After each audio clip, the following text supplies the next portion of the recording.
मराठवाड्यातील नांदेड, लातूर, छत्रपती संभाजीनगर, बीड, परभणी, धाराशिव आणि हिंगोली या जिल्ह्यांमध्ये अतिवृष्टीनं थैमान घातलंय। पावसामुळे शेतांना तळ्याचं स्वरूप आलंय। उभी पिकं पाण्याखाली गेल्यामुळे मोठी हानी झाली आहे। मराठवाड्यामध्ये 24 तासामध्ये 900 पेक्षा अधिक गावांमध्ये अतिवृष्टी झाली आहे। ढगफुटी सदृश पावसामुळे जनजीवन विस्कळीत झालंय। बीडमध्ये सर्वाधिक 29 मंडळांमध्ये अतिवृष्टी झाली आहे। अनेक ठिकाणी लोकांच्या घरात पाणी शिरल्यामुळे संसारोपयोगी साहित्याचंही नुकसान झालं। बीडमध्ये शिरूर तालुक्यामध्ये पावसानं हाहाकार माजवलाय। मध्यरात्री 1 वाजता मुसळधार पावसामुळे नदीला भयानक पूर आला। यावेळी शिरूर तालुक्यामध्ये अनेक घरांमध्ये पाणी शिरलं, त्यामुळे घरात बाळाला दूध पाजण्यासाठी वाटी देखील राहिली नाही असं म्हणत पूरग्रस्त भागातल्या महिलांच्या अश्रूंचा बाण फुटलाय। अतिवृष्टी होऊन देखील अद्याप प्रशासनाचे अधिकारी आले नाहीत असा आरोप देखील यावेळी पूरग्रस्त महिलांनी केलाय। दरम्यान यावेळी महिलांनी एबीपी माझाच्या टीमचे स्थानिकांनी आभार मानले। दरम्यान पूरग्रस्त भागातील नागरिकांशी संवाद आमच्या प्रतिनिधींनी साधला। शिरूर येथे दुकानांसह जे घरं आहेत त्या देखील मोठ्या प्रमाणात पाणी जे आहे ते गेलेलं आहे आणि यामध्ये संसारोपयोगी साहित्य जे आहे त्याचं मोठ्या प्रमाणात नुकसान झाल्याचं पाहायला मिळतंय। नदीला पूर आला, महापूर आला मोठा भयानक। अचानकच पाणी आलं, त्यामुळे आम्हाला बाहेर निघता नाही आलं। मग आम्ही बाहेर निघलोत आणि आमचे सगळे घर संसाराचे सामान आणि आम्ही लोहारी जातीने आमचे वेल्डिंग मशीन, ड्रिल मशीन, हातेरे आमचे सगळे वाहून गेले।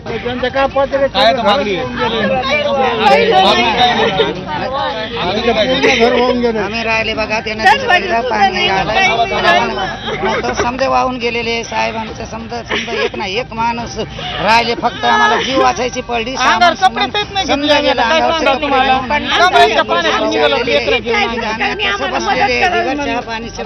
सध्याची आमची परिस्थिती अशी आहे का एकच पाणी आलं 4 वाजता। आम्ही सारे झोपलो होतो, लेकरं बाळ घेऊन फक्त बाहेर निघलोत आम्ही। निघायची पण व्यवस्था नव्हती आमची। नगर अचानक आलेल्या पुरामुळे या ठिकाणी शिरूर शहराचं फार मोठं नुकसान झालेलं आहे। या ठिकाणी संसार उपयोगी साहित्य गेल्यानं अश्रू अनावर होताना देखील पाहायला मिळत आहे आणि हीच मायबाप सरकारने परिस्थिती पाहावी आणि मदत करावी अशी याचना जी आहे ती या ठिकाणी करताना दिसून येत आहेत। कॅमेरामन प्रमोद जोशीसह विकास माने, एबीपी माझा, शिरूर कासार, बीड। तर बऱ्याच दिवसांपासून विश्रांती घेतलेल्या पावसानं मध्यरात्री पुन्हा एकदा बीड जिल्ह्याला झोडपून काढलं। बीडमधल्या शिरूर कासारमध्ये ढगफुटी सदृश पाऊस झाल्याचं सिंदफणा नदीला त्यामुळे पूर आला आणि याच पुराचं पाणी परिसरातल्या घरांमध्ये आणि दुकानात शिरलंय। यामुळे शिरूर शहरातून वाहणाऱ्या सिंदफणा नदीनं रौद्र रूप धारण केलं असून तहसील प्रशासनानं नागरिकांना सतर्क राहण्याचं आवाहन केलंय।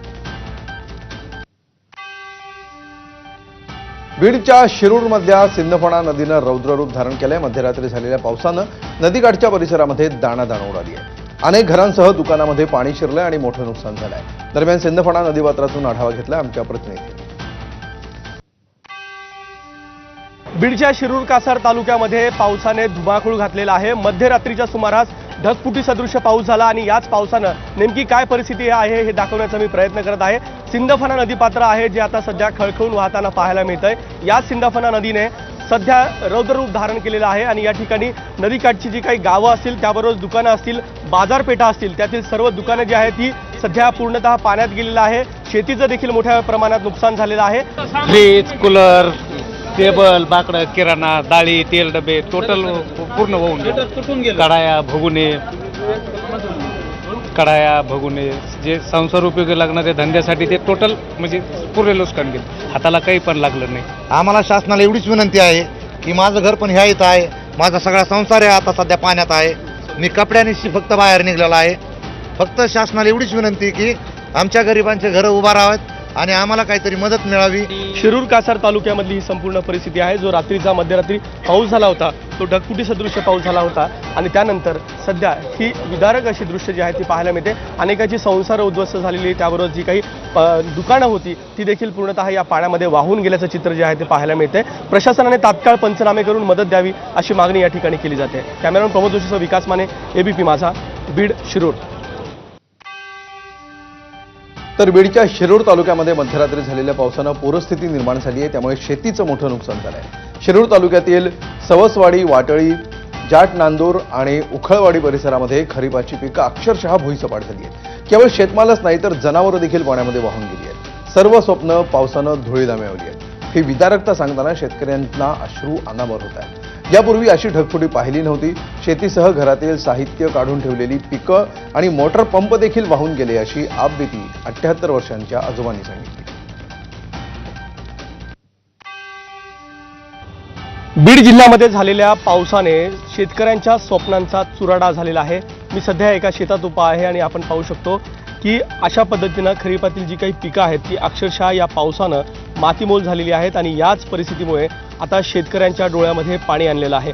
विदारक अशी परिस्थिती जी आहे ती सध्या शिरूर तालुक्यातील आपण पाहू शकतो आणि हे कापसाचं पीक आहे, त्याबरोबर सोयाबीनचं पीक आहे आणि इतर जी खरीपाची पिकं आहेत त्याची देखील परिस्थिती याच पद्धतीने झाल्याचं पाहायला मिळत आहे. अक्षरशः हे पिकं जी आहेत ती या पावसामध्ये झोपलेली पाहायला मिळतात. पूर्ण गावाचं क्षेत्र पूर्णतः 100% नुकसान झालेलं आहे. नुसतं शेतमालाचंच नुकसान झालेलं नाही आहे, तर शेळ्या, करडं, छोटी छोटी जनावरं हे पाण्याने वाहून गेलेले आहेत. एवढंच नव्हता, घरांनी पाणी शिरल्यामुळं आज लोकांना आज सकाळचं जेवण करायचं कशावर हे सुद्धा राहिलेलं नाही आहे घरामध्ये. हे हातच आलेलं आमचं निघून गेलो. आमचे खूप मोठे स्वप्न होते, परंतु आज हे धुळीच मिळाली किंवा चिखलमोल झाले. हो, आज याची दक्षता 100% सरकारने घ्यायला पाहिजे आणि आमचा ह्याचा मोबदला 100% सरकारने द्यायला पाहिजे. आत्महत्या करण्याची वेळ आलेली आहे. ह्या सोळसवाडी, मौजे, ह्या वडळी, चौहरवाडी हे आमचा जो परिसर आहे याच्यात पूर्ण 10 फूट पाणी पूर्ण एरियामध्ये पाणी साचलेलं होतं रात्रीच्या 2 ते 5 वाजेपर्यंत आणि पूर्ण पिकं खलास झालेली. तो ऊस असो, तो कांदा चाळी वाहून गेल्या. शेतकऱ्यांच्या हातामध्ये हे जे काही नुकसानग्रस्त झालेलं पीक आहे ते घेतलं जातं आहे आणि त्याचीच नुकसान नेमकं किती झालं आहे ते देखील दाखवण्याचा प्रयत्न हा केला जातो आहे. कॅमेरामॅन प्रमोद जोशीसह विकास माने, एबीपी माझा, शिरूर कासार, बीड. तर मराठवाड्यात झालेल्या मुसळधार पावसामुळे पूरस्थिती निर्माण झाली आहे. उपमुख्यमंत्री एकनाथ शिंदेंनी या संपूर्ण परिस्थितीचा आढावा घेतला. त्यानंतर प्रत्येक जिल्ह्यातील जिल्हाधिकाऱ्यांशी उपमुख्यमंत्री एकनाथ शिंदेंनी चर्चा केली आणि राज्य आपत्ती व्यवस्थापन दलाला पूरग्रस्त भागामध्ये तातडीनं मदत पुरवण्याचे आदेश दिले. तर धाराशिवमधील परांडा तालुक्यामध्ये बचाव कार्यासाठी एकनाथ शिंदे यांनी हेलिकॉप्टर देखील उपलब्ध करून दिले.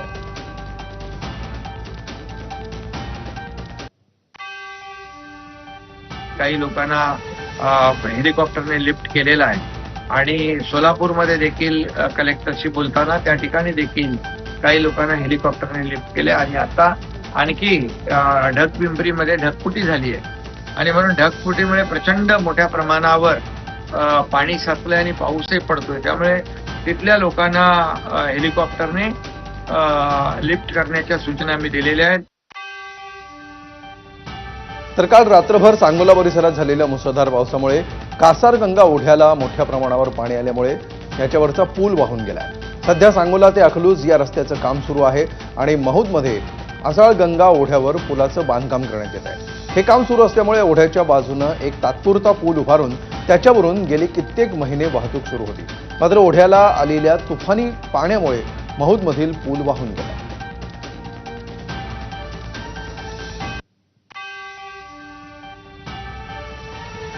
तर सोलापूरच्या बार्शी तालुक्यामध्ये पावसाचं थैमान सुरू आहे. आगळ गावामध्ये चांदणी नदीची पूरस्थिती कायम आहे. नदीला पूर आल्यामुळे बार्शी तालुक्यातील काही गावांचा संपर्क तुटलाय. आगळ गावातील नदीकाठच्या घरात पाणी शिरल्यामुळे गावकऱ्यांना संपूर्ण रात्र जागून काढावी लागली.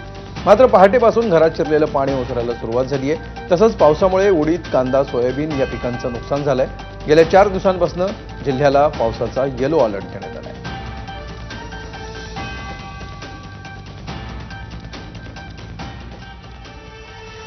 आणि एक छोटासा ब्रेक घेऊया. पाहत रहा एबीपी माझा.